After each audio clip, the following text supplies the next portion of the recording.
Y seguimos recorriendo este caminito hacia el 23 de junio, conociendo a todos y a todas, a cada uno de los candidatos y candidatas, saber qué piensan, qué proponen. Y en este caso vamos a sumar a la candidata del Frente de Izquierda, Lorena Rojas. ¿Ya es la 10ª candidata? ¿La última? Sí, porque fue por orden alfabético. Sí, claro. Ay, por eso es que a Lorena le ha tocado esta instancia. Buen día, ¿cómo está? Hola, buen buenos día. días. Igualmente no importa, los últimos serán los primeros, dice el Bueno, refrán. usted tiene la posibilidad de responderle a todos. Claro. A lo que dijeron todos, claro que sí. Y la tercera mujer de las 10, ¿eh? Sí, 3 hay mujeres. muchas candidatas, eso está bueno. Eso está bueno. Es una buena referencia. Vamos a conocer más detalles de Lorena, la presentamos. A ver, ¿quién es Lorena Rojas, la candidata del Frente de Izquierda? Candidata, vos lo decías, intendente del Frente de Izquierda. Su pareja es Damián Antúñez. Es mamá de Juan Facundo, de 7 añitos. Antúnez, es sin ñ. Ah, yo dije Claro, Antúnez. Damián es Antúnez, Claro. sí, sí. Cursó el primario en el Instituto Ángela Copelo y el secundario en el Instituto Espíritu Santo en Buenos Aires. Es licenciada en filosofía. Como le dicen, Lore. Su lugar preferido en la ciudad, el Parque Sarmiento.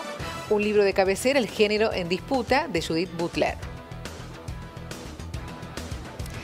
Un tema musical, Inconsciente colectivo, de Charly García. ¿Es hincha? No, de Acá ningún, no recuerdo de ningún Está muy equipo de acá. Una frase que la guía en la política. Era más larga y la sintetizamos un poquitito. La historia escrita de cada sociedad existente hasta nuestros días es la historia de la lucha de clases de Marx y Engels.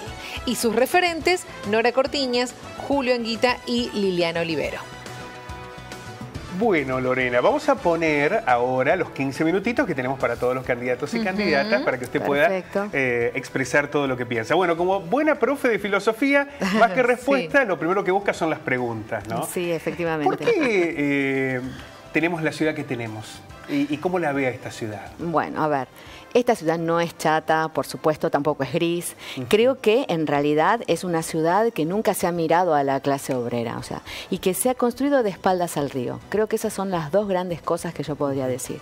Decimos que no se ha construido, por ejemplo, mirando a la clase obrera porque generalmente todos los candidatos, o casi todos, no toman un transporte de colectivo, no saben lo que es, o sea, no saben todas las dificultades que hay en la espera, cuando sos mamá, que tenés que llevar a los niños al colegio. Entonces, muchas dificultades que tiene la ciudad, que si realmente los candidatos la hubieran transitado, se hubiesen dado cuenta de que habría que haber reformado todo ese sistema, ¿no?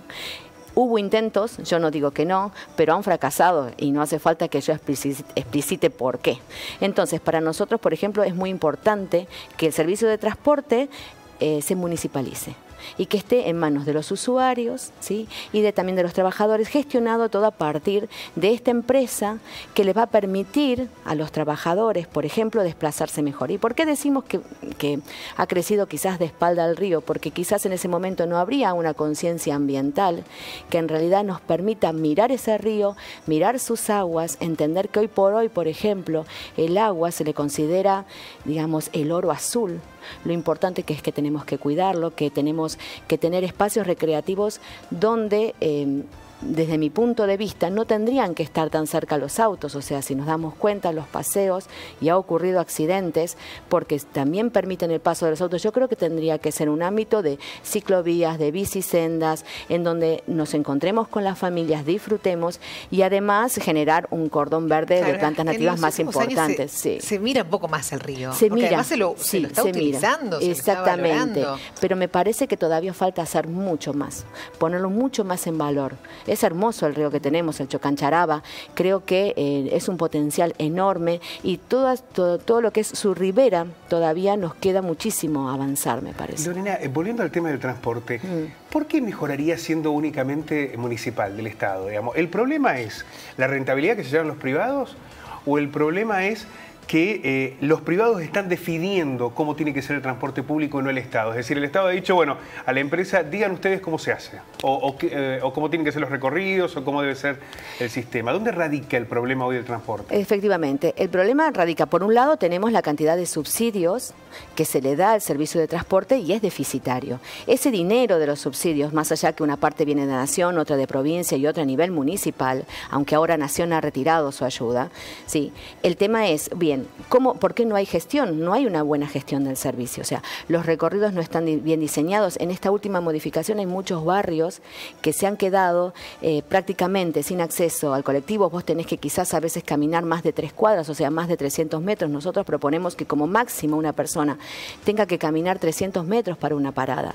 Después, las propias paradas, por ejemplo, ¿cómo puede ser que no se haya invertido en modificarlas, en ponerlas acordes hablando de seguridad, por ejemplo? Hay muchas formas de seguridad y las mujeres lo sabemos, tomar un transporte a la noche en unas garitas que son todas de cemento, que nadie te ve, ninguna de nosotras, o por lo menos yo lo he visto y yo lo hago, me quedo dentro, o sea, me quedo fuera de la garita por más que haga frío, porque no es seguro estar ahí adentro. Con esto no quiero decir que te vaya a pasar nada, pero a veces ha sucedido.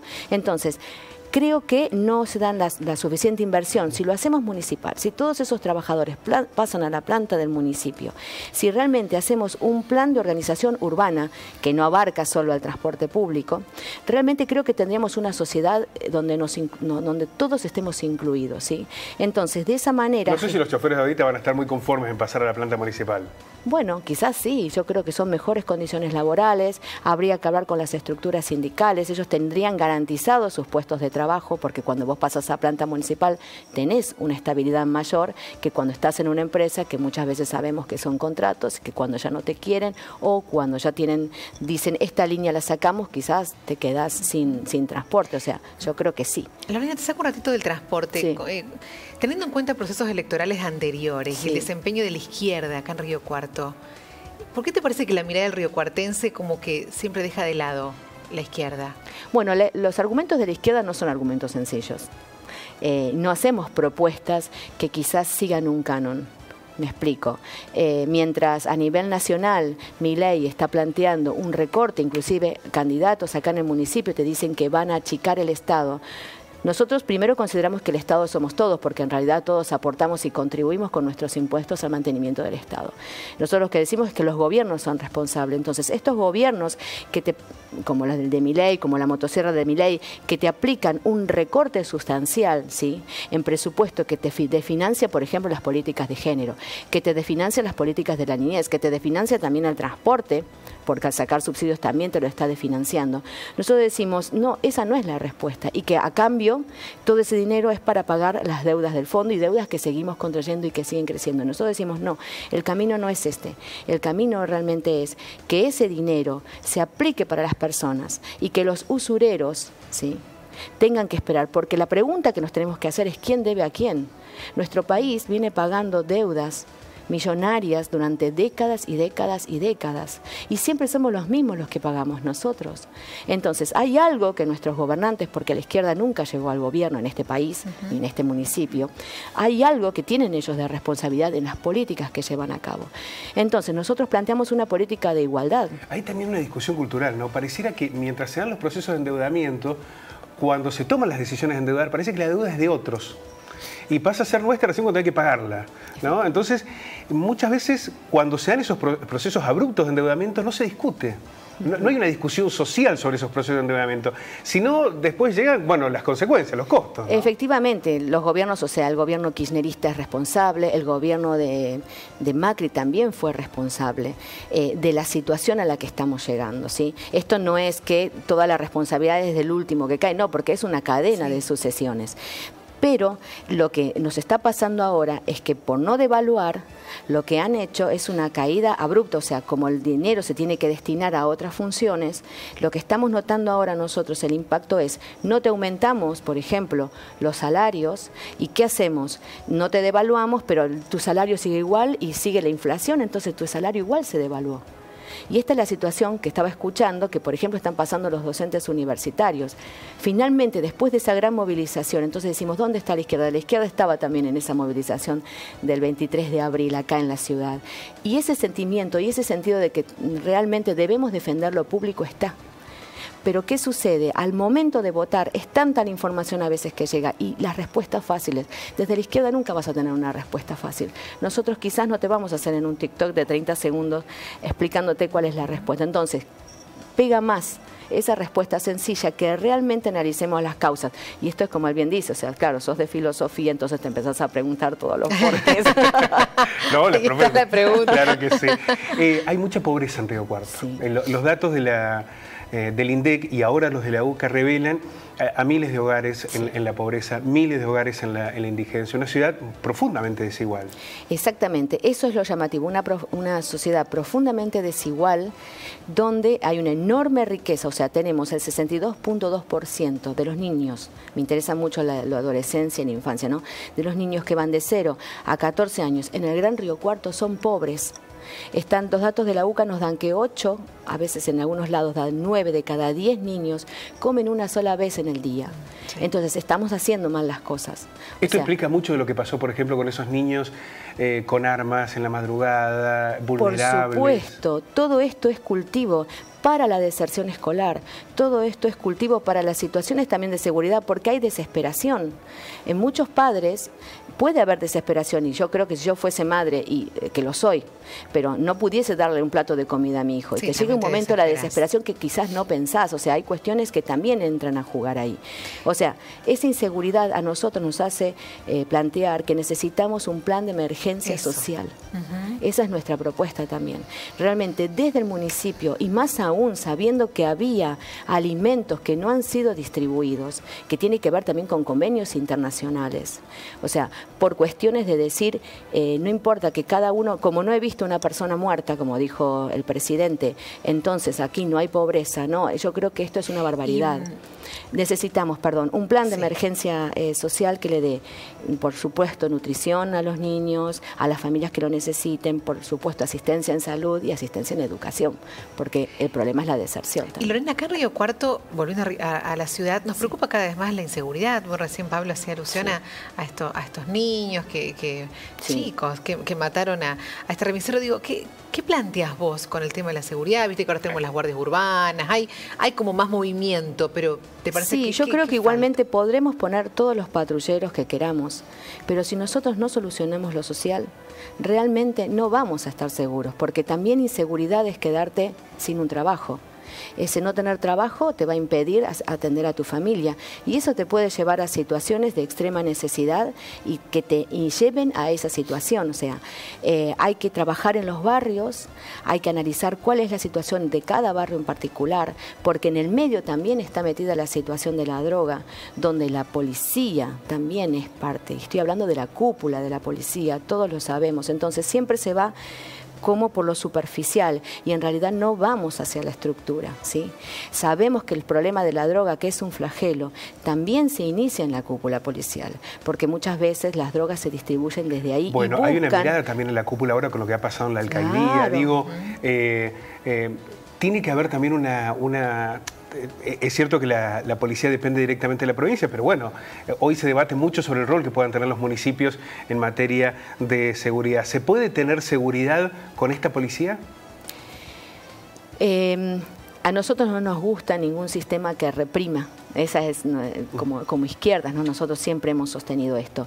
Evidentemente, en una sociedad tenemos que tratar de regular y de lograr una buena convivencia. Para nosotros, la policía hay que reestructurarla absolutamente. Así no sirve. O sea, así, en realidad, ¿hasta qué punto estás seguro?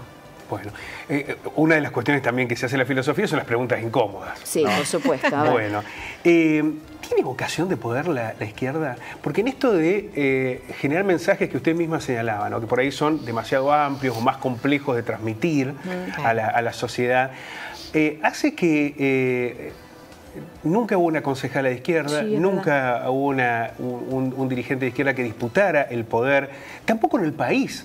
A pesar de tener referencias como Miriam Bregman, que digo, tiene un discurso que parece más cercano, con mucha solidez, tampoco hay... ¿Tiene vocación de poder la izquierda? Sí, por supuesto que tenemos vocación de poder. Sí. Lo que sucede es que nosotros sabemos que el camino es difícil, sabemos que no es un camino de rosas, aunque amamos a Rosa Luxemburgo, pero no es de rosas nuestro camino. Por supuesto que tenemos vocación de izquierdas. En Jujuy, sí, hemos sacado el 25% de los votos, pero tenemos una dificultad a nivel nacional bastante grande, que es la ley DONT. En realidad nosotros...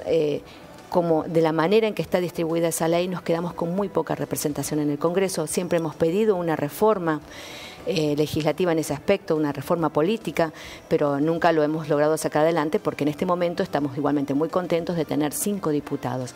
Consideramos que tenemos que seguir trabajando, tenemos que la gente tome conciencia realmente de dónde está el problema. Porque si no, siempre vamos a seguir pagando las deudas que contraen otros para el beneficio de otros. Pero hay una cuestión concreta en esa vocación de poder. Por ejemplo, en Jujuy hay una cercanía y hay un trabajo barrial, digo por lo que plantea el propio Vilca, que es muy similar, por ejemplo, al que se ha dado en algunas estructuras gremiales, ¿no? Donde esa vocación de poder se da, hay una injerencia, hay un trabajo de base. Y esto no se ve traducido en muchos otros lugares, ¿no? Y esto hace que a lo mejor la izquierda pierda fortaleza o pierda músculo electoral. Sí, no necesariamente. En Buenos Aires también nosotros trabajamos mucho en asambleas barriales, pero al momento del voto muchas veces te priman los mensajes más fáciles y también a veces la gente responde a su necesidad, o sea, que nosotros no juzgamos, ¿sí? Quizás está con nosotros, está en nuestra asamblea, sabe que tiene razón, pero hay mucho clientelismo político en nuestro país. Entonces, ese clientelismo político hace que los votos muchas veces pasen de un sector, y estoy hablando de los 2 grandes partidos, peronismo y pro-radicalismo, voy a decir. Entonces, muchas veces ese clientelismo hace que los mismos que votaron para este lado después se vuelcan y votan como si fuese una tortilla al otro. Entonces, pero siempre entre esos dos. Siempre entre esos dos. Entonces, nosotros somos esa cuña roja, que siempre estamos ahí, claro, de a poco. Y de a poco vamos a ir entrando y vamos a ir avanzando. Por eso planteas la necesidad de que haya un lugar en el Consejo acá en la ciudad de Río Cuarto, efectivamente, ¿no? Sería muy importante lograr una voz en el Consejo Deliberante. Creo que la ciudadanía necesita saber realmente lo que está pasando, porque con las distintas privatizaciones, por ejemplo, de la SAT, hubo una licitación, sabemos que esa licitación no estuvo bien hecha, sabemos que las personas, o sea, la empresa, que nadie la quería, o sea, no escuchan a la ciudadanía. Nosotros lo que proponemos es una intendencia realmente de escucha. Yo no me imagino sentada ahí en el sillón de Mójica y quedándome ahí quietita. Me imagino que voy a estar para todos lados. Bueno, ahí está muy bien. Bueno, ahí sonó la campana de estos 15 minutitos. Bueno, muchísimas gracias. No, Lorena. muchísimas gracias a ustedes por el tiempo, por todo. Pero tenemos una foto. ¿La foto? La que eligió usted, que vamos a compartir como cierre de entrevista. La fotografía, la imagen que hace referencia. A ver, contanos. Bueno, esa imagen es de la última movilización del 23 de abril acá, defendiendo la educación pública, gratuita y de calidad. Creo que tiene que ir todo nuestro apoyo, nuestra universidad, que es sostén en nuestra ciudad y que ha formado a tantos profesionales tan buenos como los 2 que tengo aquí frente a mí. Bueno, hay que apoyarlo, hay que sostenerlo y hay que estar ahí. Bueno, sí, hay que abrazar mucho a la UNI, sobre todo en estas circunstancias, ¿no? tan difíciles. Un placer. Muchísimas gracias a los dos. Ha sido un gusto enorme. Lo mismo. Lorena Rojas, candidata a intendenta del Frente de Izquierda. Y con esto hemos cerrado la ronda en la que han estado todos los candidatos y candidatas. Los 10 estuvimos acá. Algunos se fueron enojados. Después se les pasa. Sí, después nos siguen saludando. Después nos siguen saludando, sí, claro que sí. Nos vamos a la pausa. Dale, ya volvemos.